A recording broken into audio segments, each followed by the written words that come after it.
News 18 ಕನ್ನಡದ digital ಕಂಟೆಂಟ್ಗೆ ಸ್ವಾಗತ. ನಾನು ಚಂದ್ರಕಾಂತ್ ಸುಗಂಧಿ.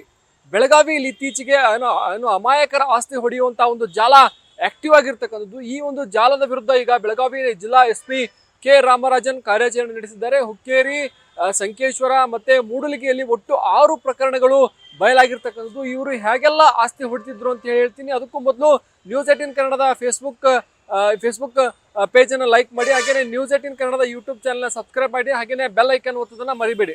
ಇತ್ತೀಚೆಗೆ ಬೆಳಗಾವಿಯಲ್ಲಿ ಯಾರ್ದೋ ಆಸ್ತಿ ಇನ್ಯಾರೋ ಹೊಡೆಯುವಂತ ಪ್ರಕರಣಗಳು ಹೆಚ್ಚಾಗಿರ್ತಕ್ಕಂಥದ್ದು. ಇತ್ತೀಚೆಗೆ ಜಿಲ್ಲಾ ಉಸ್ತುವಾರಿ ಸಚಿವರ ಮುಂದೆ ಅನೇಕ ಪ್ರಕರಣಗಳು ಬಂದಿತ್ತು ಮತ್ತು ಬೆಳಗಾವಿಯ ಪ್ರಭಾವಿ ಕೇಂದ್ರದ ಮಾಜಿ ಸಚಿವ ಬಿ ಶಂಕರಾನಂದ್ ಪುತ್ರಿಯ ಆಸ್ತಿಯನ್ನೇ ಈ ರೀತಿ ಹೊಡೆಯಲಾಗಿತ್ತು. ಈ ವಿಚಾರಕ್ಕೆ ಸಂಬಂಧಪಟ್ಟಂತೆ ಏನು ಜಿಲ್ಲಾ ಉಸ್ತುವಾರಿ ಸಚಿವರು ಈ ಒಂದು ಜಾಲವನ್ನ ಭೇದಿಸಿ ಅಂತೇಳಿ SP ಅವರಿಗೆ ಒಂದು ಸೂಚನೆಯನ್ನು ಕೊಟ್ಟಿದ್ರು. ಈ ಸೂಚನೆ ಹಿನ್ನೆಲೆಯಲ್ಲಿ ಈಗ ಬೆಳಗಾವಿ ಜಿಲ್ಲೆಯಾದ್ಯಂತ ಈ ಒಂದು ಪ್ರಕರಣಗಳು ಹೆಚ್ಚಾಗ್ತಾ ಇದ್ದು ಮತ್ತು ಯಾರೆಲ್ಲ ಸಂತ್ರಸ್ತಿದ್ದಾರೆ ಅವರು ಬಂದು ದೂರು ಕೊಡಿ ಅಂತೇಳಿ ಪೊಲೀಸರು ಹೇಳ್ತಾ ಇದ್ದಾರೆ. ಒಟ್ಟಾರೆ ಈಗ ಬೆಳಗಾವಿಯಲ್ಲಿ ಸುಮಾರು 6 ಪ್ರಕರಣಗಳು ಈ ರೀತಿ ಪತ್ತೆಯಾಗಿರ್ತಕ್ಕಂಥದ್ದು. ಅದರಲ್ಲೂ ಪ್ರಮುಖವಾಗಿ ಮೂಡಲಗಿ, ಸಂಕೇಶ್ವರ ಹಾಗೇನೆ ಹುಕ್ಕೇರಿಯಲ್ಲಿ ಈ ಪ್ರಕರಣಗಳು ಬಯಲಾಗಿರ್ತಕ್ಕಂಥದ್ದು. ಈ ಒಂದು ಜಾಲ ಹೇಗೆ ಕೆಲಸ ಮಾಡ್ತಿತ್ತು ಅನ್ನೋದ್ರ ಬಗ್ಗೆ ಕೂಡ ಸಾಕಷ್ಟು ವಿವರಗಳನ್ನ ಬೆಳಗಾವಿ ಜಿಲ್ಲಾ SP ಕೆ ರಾಮರಾಜನ್ ನೀಡಿದ್ದಾರೆ. ಪ್ರಮುಖವಾಗಿ ಕುರುಣಿ ಗ್ರಾಮದ 2 ಎಕರೆ ಜಮೀನು, ಆ ಜಮೀನಿನ ಮಾಲಕರು ಅನಕ್ಷರಸ್ಥರಿರ್ತಾರೆ ಮತ್ತು ಯಾವುದೇ ರೀತಿಗೆ ಓದಕ್ಕೆ ಬರಲ್ಲ ಮತ್ತು ಅವರಿಗೆ ದಾಖಲೆಯನ್ನು ತೆಗೆದು ನೋಡುವಂತಹ ಮಾಹಿತಿ ಕೊರಲ್ಲ. ಹೀಗಾಗಿ ಅಂತವ್ರನ್ನ ಟಾರ್ಗೆಟ್ ಮಾಡಿ ಒಂದು ತಂಡವೊಂದು ಹುಕ್ಕೇರಿಯಲ್ಲಿ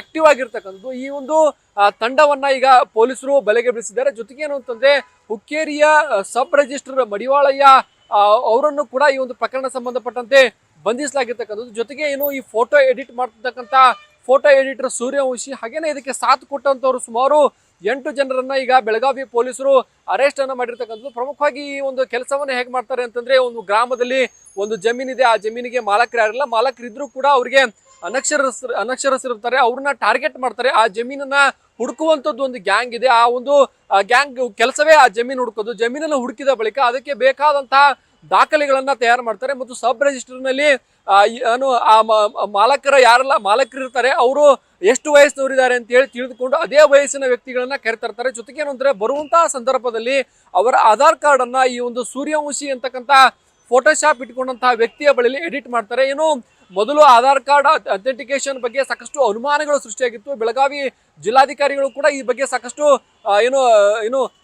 ತನಿಖೆ ಕೂಡ ಮಾಡಿದ್ರು. ಆದ್ರೆ ಇದು ಸಿಂಪಲ್ ಆಗಿ ಇವರು ನಕಲನ್ನ ಮಾಡ್ತಿದ್ರು. ಫೋಟೋಶಾಪ್ನಲ್ಲಿ ಎಲ್ಲ ಅವರ ಮಾಹಿತಿನ, ಅವರ ಮೊಬೈಲ್ ನಂಬರ್, ಅವರ ವಿಳಾಸವಿರುತ್ತೆ. ಕೇವಲ ಫೋಟೋವನ್ನ ಯಾವ ವ್ಯಕ್ತಿಯನ್ನ ಸಬ್ ರಿಜಿಸ್ಟರ್ ಕರ್ಕೊಂಡು ಹೋಗ್ತಾರೆ ಆ ವ್ಯಕ್ತಿಯನ್ನ ಫೋಟೋ ಎಡಿಟ್ ಅನ್ನ ಮಾಡ್ತಿದ್ರು. ಜೊತೆಗೆ ತೆಗೆದುಕೊಂಡು ಹೋಗುವ ಸಂದರ್ಭದಲ್ಲಿ ಸಬ್ ರಿಜಿಸ್ಟರ್ನ ಕೆಲಸ ಏನು ಅಂತಂದ್ರೆ, ಆಧಾರ್ ಕಾರ್ಡ್ ಯಾರು ಕೊಟ್ಟಿರ್ತಾರೆ ಅವರ ಅಥೆಂಟಿಕೇಶನ್ ಅನ್ನ ಗುರುತನ್ನ ಮಾಡೋದು. ಯಾರನ್ನ ಆಧಾರ್ ಕಾರ್ಡ್ ಕೊಟ್ಟರೆ ನನ್ನ ಅದೇನು ಅಥೆಂಟಿಫಿಕೇಶನ್ ಮಾಡೋದು ಮತ್ತು ಹೆಬ್ಬಾಳ ಗುರುತುಗಳನ್ನು ತಗೊಳ್ಳೋದು, ಅದನ್ನ ಕೂಡ ಈ ಒಂದು ಹುಕ್ಕೇರಿಯ ಸಬ್ ರಿಜಿಸ್ಟರ್ ಮಾಡಿಲ್ಲ. ಹೀಗಾಗಿ ಹುಕ್ಕೇರಿ ಸಬ್ ರಿಜಿಸ್ಟರ್ ಈ ಒಂದು ಕೃತ್ಯಕ್ಕೆ ಸಾಥ್ ಕೊಟ್ಟಿದ್ದಾರೆ ಅಂತಕ್ಕಂಥ ಆರೋಪ ಏನಿಲ್ಲ, ಅವರನ್ನು ಕೂಡ ಪ್ರಕರಣ ಸಂಬಂಧಪಟ್ಟಂತೆ ಅರೆಸ್ಟ್ ಮಾಡಲಾಗಿರ್ತಕ್ಕಂಥದ್ದು. ಒಟ್ಟಾರೆ ಬೆಳಗಾವಿ ಜಿಲ್ಲೆಯಲ್ಲಿ ಈಗ 6 ಪ್ರಕರಣಗಳು ಈ ರೀತಿ ನಕಲಿ ದಾಖಲೆ ಸೃಷ್ಟಿಸಿ ಜಮೀನು ಹೊಡೆಯುವಂತಹ ಪ್ರಕರಣಗಳು ಸದ್ಯ ಬಯಲಾಗಿರ್ತಕ್ಕಂಥದ್ದು. ಇನ್ನು ಬೆಳಗಾವಿ SP ಕೆ ರಾಮರಾಜನ್ ಈ ಒಂದು ಸ್ಪಷ್ಟ ಸಂದೇಶವನ್ನು ಕೊಟ್ಟಿದ್ದಾರೆ. ಯಾರೆಲ್ಲ ಈ ರೀತಿ ಮೋಸ ಆಗಿದೆ ಮತ್ತು ಯಾರಿಗೆಲ್ಲ ಈ ರೀತಿ ಆಗಿದೆ ಅನ್ನೋದ್ರ ಬಗ್ಗೆ ಬಂದು ದೂರು ಕೊಟ್ಟರೆ ನಾವು ತನಿಖೆ ಮಾಡ್ತೀವಿ, ತಪ್ಪಿತಸ್ಥರ ವಿರುದ್ಧ ಕಠಿಣ ಕ್ರಮ ಕೈಗೊಳ್ತೀವಿ ಅಂತಕ್ಕಂಥ ಎಚ್ಚರಿಕೆಯನ್ನು ಕೊಟ್ಟಿರ್ತಕ್ಕಂಥದ್ದು. ಸಬ್ ರಿಜಿಸ್ಟ್ರಾರ್ಸ್ ಮತ್ತು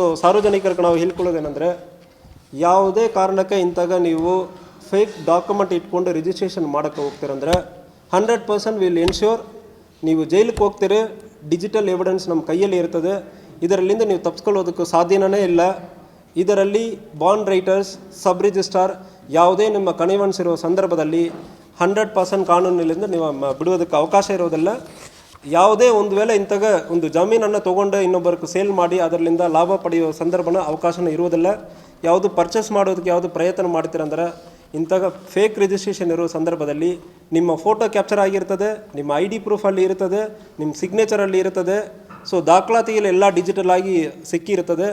ಇದಕ್ಕೆ ಹಿಂದೆ ಏನೇನು ಆಗಿರುತ್ತಂದ್ರೆ ಸಾರ್ವಜನಿಕರು ನೀವು ಮುಂದೆ ಬರಬೇಕು. ನಿಮಗೆ ಅನ್ಯಾಯ ಆಗಿರೋ ಸಂದರ್ಭದಲ್ಲಿ ಇಮಿಡಿಯೇಟ್ಲಿ ನಾವು ಈ ರಿಜಿಸ್ಟ್ರೇಷನನ್ನು ಕ್ಯಾನ್ಸಲ್ ಮಾಡೋದಕ್ಕೆ ಪ್ರಯತ್ನ ಮಾಡ್ತೀವಿ.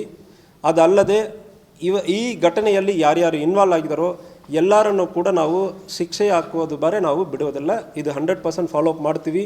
ನಮ್ಮ ಆಫೀಸರ್ಸ್ ರವಿ ನಾಯಕ್, ಜಾವಿದ್ ಮತ್ತು ಮಾಂತೇಶ್ ಬಶಾಪುರ್, ನಮ್ಮ ಬಸರ್ಗಿ ಅವರು personally we are following it up. ಇಂಥ ಒಂದು ಅನ್ಯಾಯ ಆಗುವುದಕ್ಕೆ ನಮ್ಮ ಜಿಲ್ಲೆಯಲ್ಲಿ ಅವಕಾಶ ಇಲ್ಲ.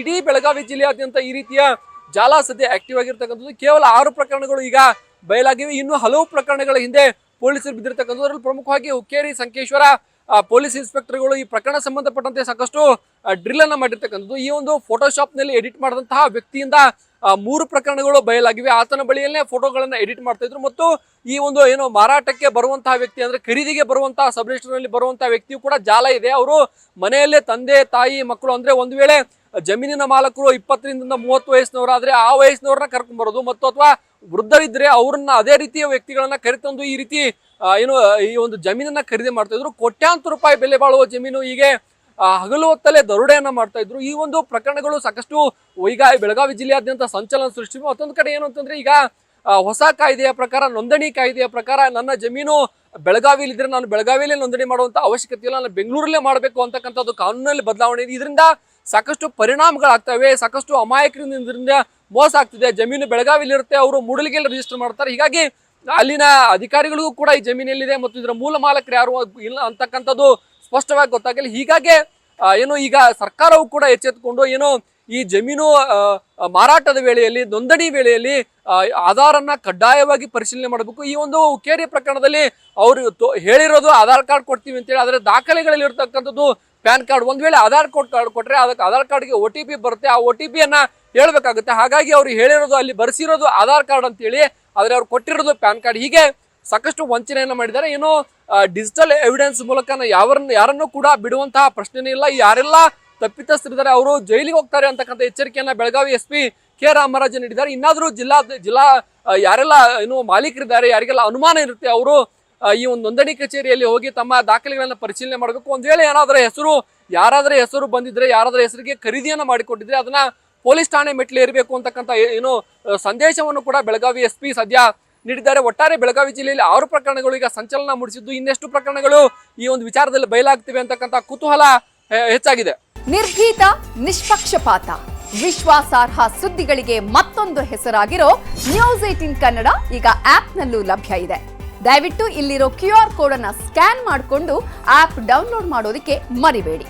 ನಿಮ್ಮ ಬೆಂಬಲ ಹೀಗೆ ಸದಾ ನಮ್ಮೊಂದಿಗಿರಲಿ. ಧನ್ಯವಾದ.